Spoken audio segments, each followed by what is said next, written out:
The other thing that I would say is to make talk about the environment less taboo and less of a hippie thing to do. Our next speaker is Abishek, the Senior Account Manager at Gone Adventurin.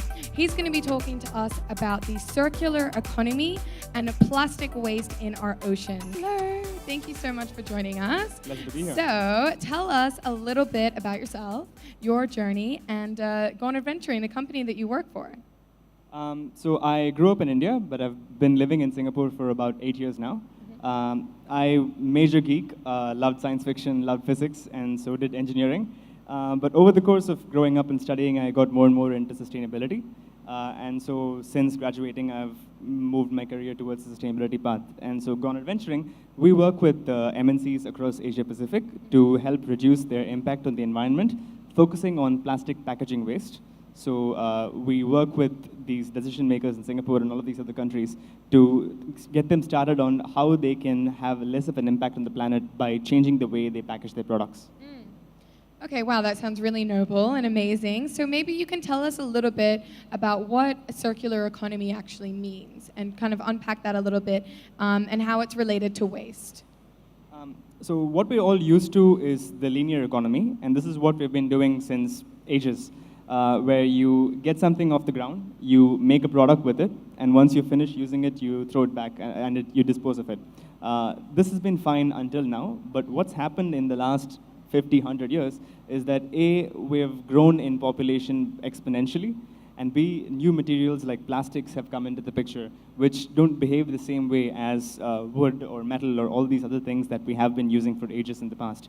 So our traditional models of linear economy don't work as well with the materials we're using now. So circular economy is the alternative to this, and what I mean by that is, as opposed to looking at your packaging, looking at something that you finished using as a waste, you look at it as a resource, and you look at how you can get that back into manufacturing, how you can get that back into value as a product, and feed that back into the supply chain. And so that is the circular economy summarized. Okay, so it's basically reusing everything, but can everything be part of a circular economy? In an ideal world, everything will be part of a circular economy, but there are some challenges now. So if you look at your water bottles, your PET bottles, for example, those things are very easy to recycle. But if you look at something like a bar of chocolate and that metallic wrapper, that's very hard to recycle. So where we are now and where we're going towards is to transition more of our products into the first kind, where it's easier to reuse and reduce the quantity and content of packaging that is harder to reuse. But as of today, no, not everything can be part of the circular economy. Okay, so tell us a little bit about waste globally there. Like how bad is the situation, and kind of give us some of the scary facts. Waste globally is very, very large. I think every year we put something like 300 million tons of plastic into the market, and all of that's going to end up as waste. Maybe it's in a day, maybe it's in a few months, but it's going to end up as a waste, and it's going to be on our heads. Globally, 8 million tons is not handled well at all. And by that, I mean it's either thrown onto the street, it goes into the water, it goes into, it's burnt in open-air fires, and this is terrible. So to give you an example of the scale of the problem, if you look, zooming out a bit, looking at all waste, there's 1.3 billion tons of waste that was generated last year. And that is 1 ton for every single person from the country of China. Wow, that's really terrifying. And where does it all go? So a very small percent is recycled, but the vast majority of it is either burnt or landfilled, or unfortunately ends up in rivers and oceans, where it then gets into the fish and gets back to our plates into us. So it does end up in us. So I think that's so scary that the plastic from the ocean actually gets into the fish and gets back into our system. So how does that process actually happen? Plastics are great for many reasons. They're very durable, they're very strong, they're very hard to break down. But the problem is when those things end up in the ocean, those same properties are a curse. So they break down into tiny pieces, but they don't fully disintegrate. This enters the food chain through plankton and smaller fish and then bigger fish. And when we fish and eat these bigger fish, you are, in essence, eating that bottle of shampoo that you threw away or that bar of chocolate that you threw away. So that's how it comes back to our plates. Crazy. It's very, very scary. And so what can we do to sort of, like, what can be done instead? So, I think you guys talk a lot about using waste as a business model. So how does that look like?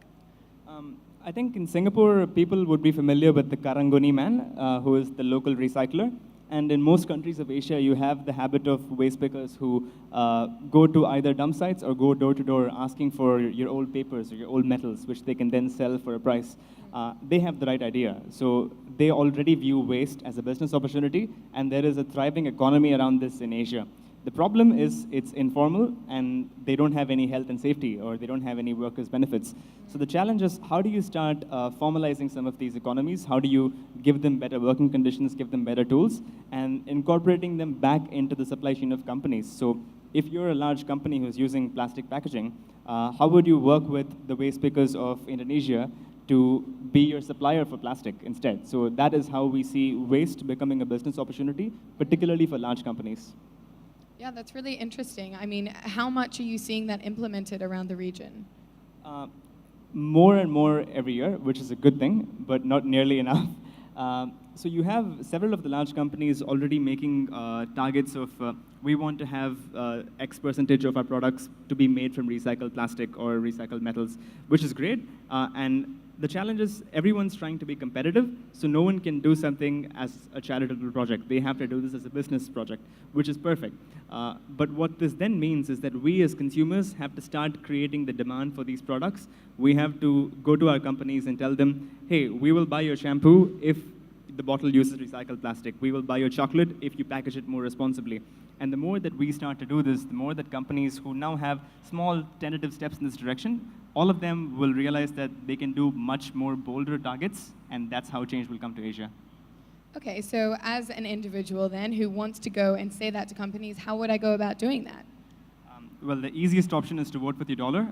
When you make your purchases, avoid buying things that are packaged with multiple layers of plastic. Look for more sustainable options like wood and metals, etc.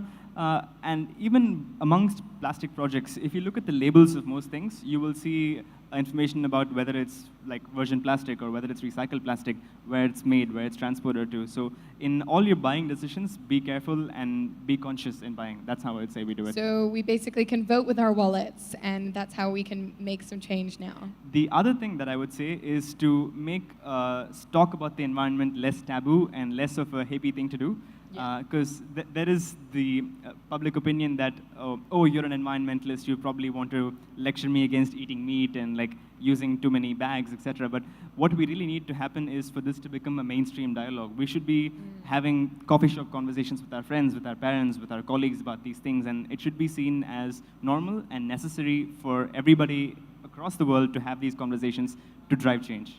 Absolutely, I couldn't agree more. So how do you think we do make it normal, and how can we sort of help that process along? I mean, obviously we can start having those conversations, but is there one kind of action that we can summarize for everyone here and everyone watching and listening of what they can do to begin this change? So I think the important step is begin that change, because there's no silver bullet. It's going to take many, many years of all of us working together. But to begin, I'd just say, think of one friend you have who doesn't care about plastics at all, or doesn't care about resources or energy at all, and have a casual chat with that person, and then do that again and again, and that's what I would say you can take away from this. Great. Well, thank you so much for joining us and for sharing all your great wedges of wisdom. And yeah, let's give a round of applause to Abishek.